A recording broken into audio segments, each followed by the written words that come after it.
Question number 2 is coverings of medial direct inguinal hernia are all except extraperitoneal tissues, fascia transversalis, cremastric fascia, external spermatic fascia. You have to rule out which one is not a covering of the hernial sac descending down through the medial portion of the Hasselbalch's triangle. Now let's understand the concept of inguinal hernia.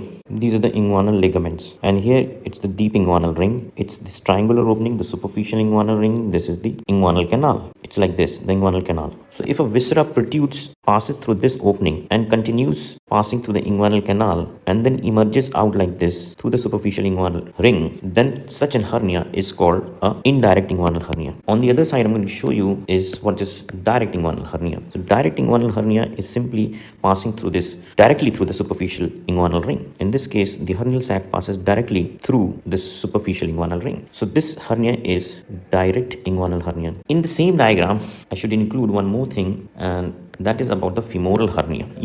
Here it's the femoral sheath. The medial most compartment we say is the femoral canal. So if a hernia passes directly down here, passing out through this femoral ring, the femoral canal, and reaches down to the thigh, this hernia is called femoral hernia.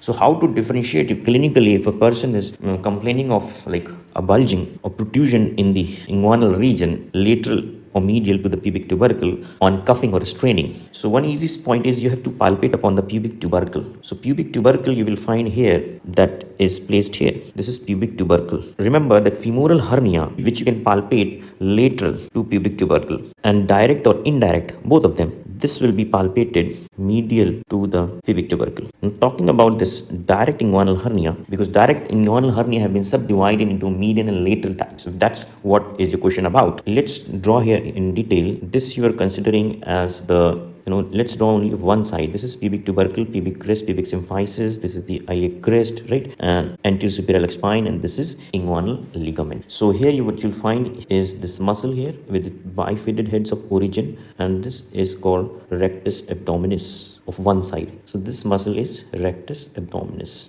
Just about 1.2 centimeter above to the midpoint of inguinal ligament, you find is an oval opening, and that is called the deep inguinal ring. That's an opening in the fascia transversalis. And just medial to that, this artery running down here is external iliac artery. So from this external iliac artery, there's a branch that runs towards this anterior superior spine and along the iliac crest. So this is the deep circumflex iliac artery. There's another branch which arises from it medially and runs towards this umbilicus. Now this artery is called the inferior epigastric artery.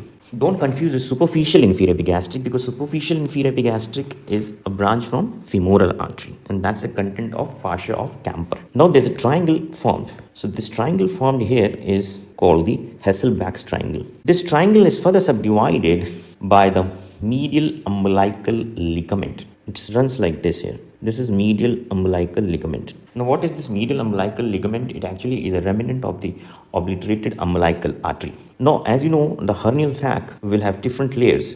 Let's say we're talking about hernial sac. So one thing is the peritoneum, of course, carrying the loops of the intestine. And outside to peritoneum, what will be there? There will be extraperitoneal connective tissue. The yellow color, extraperitoneal connective tissue. And the black one which I drawn was peritoneum. And then what lies anterior to this is fascia transversalis. The hernia can pass out through this also, or the hernia can pass out from this opening as well. So if this is the lateral, this is called the lateral direct inguinal hernia, and this is the medial direct inguinal hernia. So your question was asking about the medial direct inguinal hernia. If we are counting these layers from deeper to outside, so after fascia transversalis, you will find is the muscles of the anterolateral abdominal wall. So you know that the transversus abdominis and the internal oblique abdominis, both of them actually, they are forming the anterolateral wall, then the roof, and those muscle fibers, they actually join and they form a roof like this. These are the fibers of internal oblique abdominis as well as the transversus abdominis. So these fibers actually, they form a tendon here. This is called the conjoint tendon, and this is going to form the cremastric fascia. And you also know that here you're going to find is the superficial inguinal ring. From there, this spermatic cord going to descend down along with the testis. So this cremasteric fascia continues down into the scrotum, forming one of the layers of the scrotum. But this conjoint tendon is placed here medially. So this layer I have drawn is in dotted line. So you understand that this is cremasteric fascia.